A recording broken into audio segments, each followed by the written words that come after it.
Ассалаумағалейкум, қалың елім қазағым, армысыздар, алталаш, алдарыңызда Серікжан Біләшұлы.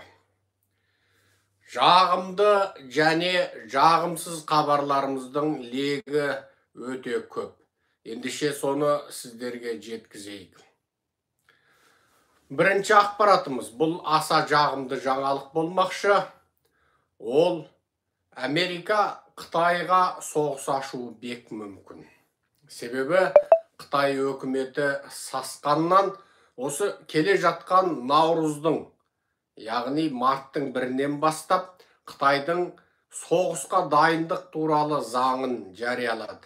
Соғысқа дайындық заңында тұтас Қытайдың армиясы соғысқа дайын тұрғанның сыртында Қытайда 18-ден 60 жасқа дейінгі ер әйел демей кез келген уақытта соғысқа алынады деген бапты қосты. Бұл бұғанға дейін Қытайда болмаған болатын. 18 бен 60 жас аралығындағы ер және әйел демей соғысқа алынуы мүмкін деген бұл сөз, демек Қытайда ең жоғарғы деңгейдегі соғыс дайындығы деген сөз. Бірінші кезекте Қытайдың армиясы болатын.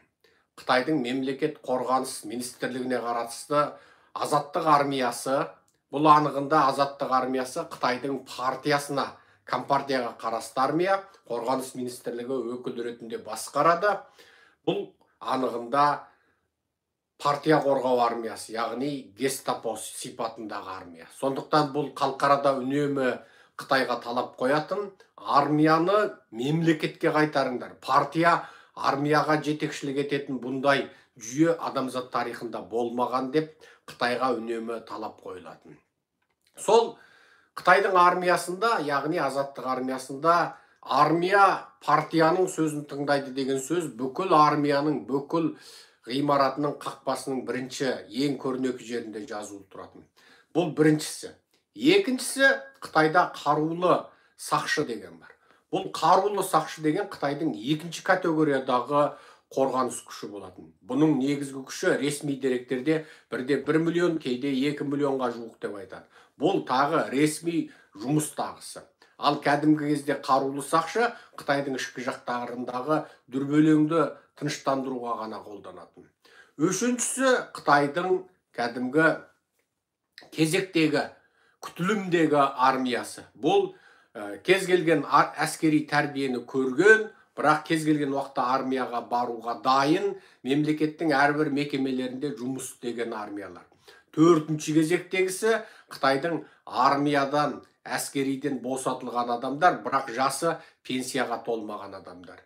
Ал бесінші кезекте қарапайым халық болатын. Енді қазір осы бесінші категориядағы қарапайым халықты армияға алу туралы бұйрықтың шығып, оның бірден наурыздың 1-нен бастап атқарылады деуінің өзі Қытайда дәл қазір өте сұрапыл бір соғысқа дайындық жүріп жатқандығын. Немесе Қытай Америкадан келетін қандай да бір сұрапыл санкция, экономикалық санкция, немесе қандай да бір әскери іс-шара болатын болса, соған дайындалуға тырысып жатқандығын білдіреді.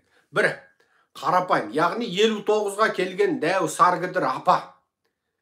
Іші шығып кеткен, жуан, саргідір 59-дағы апаны көз алдарыңыз елестетіңіздер, демек ол да армияға баруға міндетті болады. Енді осыдан ақ Қытай неменеге осыншама жан таласып, жаны тұмсығының ұшына келіп, есінен айырылып отыр десең, бір ғана нәрсені білуге болады, Қытайдың жаны тұмсығының ұшына келді. Неге? Америка Қытайдың Ресейге дрон беретіндігін білді. Бұл бір. Бұны кім әшкерелеп тастады? Германияның медиасы. Ал екіншісі, бұл жай дронды мәдеп бере салмайды екен. Оны өздерінше жасырын түрде Дубайдағы, Біріккен Араб Әмірліктеріндегі бір компанияның делдалдығыменен Ресеймен келісім көрдірген. Екі. Үшіншісі, олар жай ғана дронды мәдеп Ресейге бере салмай, бұл дрондарды өндіретін тұтас цехты Ресейге береді. Ол дрондарды өндіретін техниканы, технологияны, мамандарды береді екен. Енді орыстар жаңағы водкасын ішіп алып, есін білмей, сол күні басса болды, мына шетінен дрон өндіріп шығатындай қып, қолында ұстатып береді екен. Орыстар сол ақшасын төлеп, енді өзінің дронын өзі өндіреді екен. Тұтасыменен жаңағы мына жерінен былайша айтқанда пластикті саласың, мына жерінен жаңағы отканың ішіп болып бөтелкесін саласың, ана дронның алдындағы әйнекті жасаңға. Мына жағынан жаңағы аяғыңа киіп келген калошыңды немесе ана резинке тәпішкеңді салып жібересің, сосын ол ана жағынан пластик болып шығады деп, соның бәрін қысқасы Қытай үйретеді екен, цехты бірақ береді екен линияны, сонымен орысың баяғы арағын ішіп алған күйінде кнопканы басып, жаңағы боқтанып, қарғанып, сіленіп отырса, ана жағынан дрон шығады екен. Ал бұл жай қаруды мәдеп бере салғаннан әлде қайда қауіпті. Себебі енді орыс бүкіл халқын аттанысқа келтіріп, енді тек қана сол Украин жеріне дрон ұшырып жіберетін, күні түні 24 сағат сол дрон ұшырумен айналысып кетуі, дрон жасаумен айналысып кетуі бек мүмкін. Бұл Америка тарапынан Қытайға осы уақытқа дейін тыйым салынған. Жанарғыш қаруларды Украинға беруге болмайды деп қатаң ескертіп отырған, осы ескертпесіне қарамастан Қытайдың осындай қадамға баруы және бұның неміс медиасында жарияланып қалуы енді қазір тұтас НАТО мен Американы ойландырып қойды. Бүгін міне, дәл қазір бізде түннің бір уағы қазір көрейін.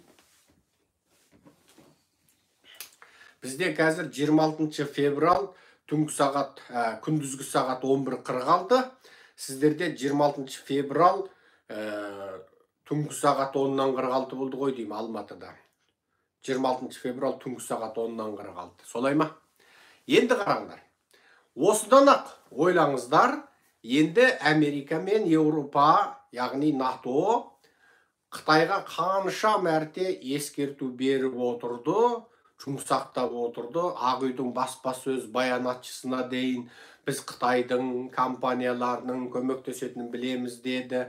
Қаншама оқиғалар болды, Тіпті Қытай компаниясы Қытай өкіметін уәкілдік етеді деген сөздерді айтып, және ол компанияларға санкция салып отыр. Енді Германияның медиасы бұны жариялап келген кезде Қытай не істерін білмей тұр. Бастысы, мені қызықтырып отырғаны, ертең дүйсенбі Американың өкіметі бұған қандай шешім шығарады. Бұл ең бірінші мәселе болып отыр. Американың өкіметі қандай шешім шығарады.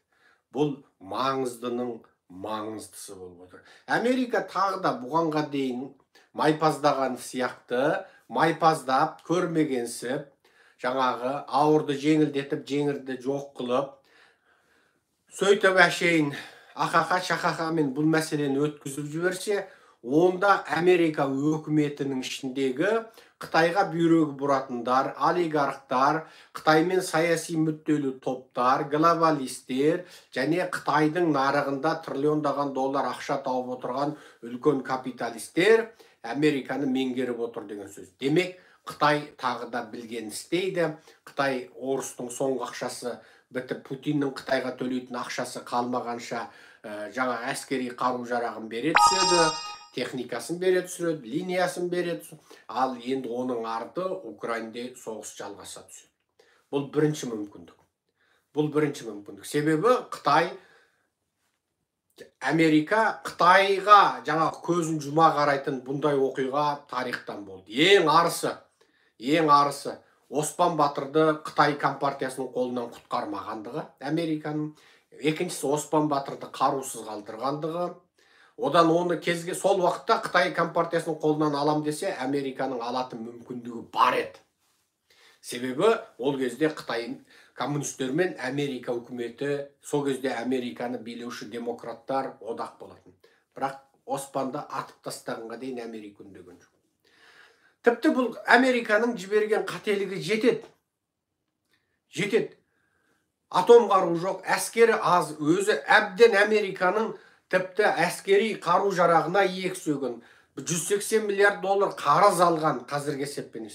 Тіпті әскерінің киетін аяқ киіміне дейін, халқы киетін мата-мақтаға дейін тұтасымен Америкадан алып отырған Ресей, шықпа жаным, шықпа деп отырған Ресейге Американың үнсіз қарап, оның бүкіл шығыс Еуропаны жаулап алуына үнсіз көнуде, олардың ішінде бір бүйрегі коммунизмге бұратындардың бар екендігінен. Ол кейін тарихта дәлелденді. Енді 89 жылы Пекинде бір түнде 10 мың студенттің басын шауып тастағанда, сол кездегі Американың президенті үлкен Буш не деді? Дэн Сяопиннің өзі қыруын қырып тастап шошып отырғанда, біз сенімен сауда қатынасымызды тоқтатпаймыз деді. Міне бұл Америка. Екіншісі, 2000 жылы 5-6 миллион Фалунгун дінін ұстанатын, яғни Будда дінінің Фалунгун тармағын ұстанатын 5-6 миллион Қытайды сойып, бауыр бүйрегін саудаға салып тастағанда Америка үкіметі үнсіз отырды. 2. Ал одан кейін бүкіл Қытай демократтарын жаппай тұтқындаған үнсіз отырды. 3. Одан кейін Қытайдағы 100-200 миллион Қытай христиандары мен католиктерін жаппай тұтқындап, шіркеулерін шаққанда үнсіз отырды. Ал одан кейін Хужинтаудың кезінде Тибеттерді қынадай қырып, миллиондап қырып тастағанда көзін жұмып қарап отырды. Одан кейін Шыңжаңда қазақтарға, ұйғырларға геноцид жасағанда экономикалық санкция жасады. Бірақ қандай да бір сұрапыл сұмдық халықаралық жаңағы Қытайдың кеңірдегіне қолын созып, немесе тіке суасты сүңгуір атом кемесін Қытайдың территориясына апарып, мына геноцидті тоқтат дейтін шараға бара алған жоқ. Тек сауда санкциясы. Бұл жеткіліксіз болады.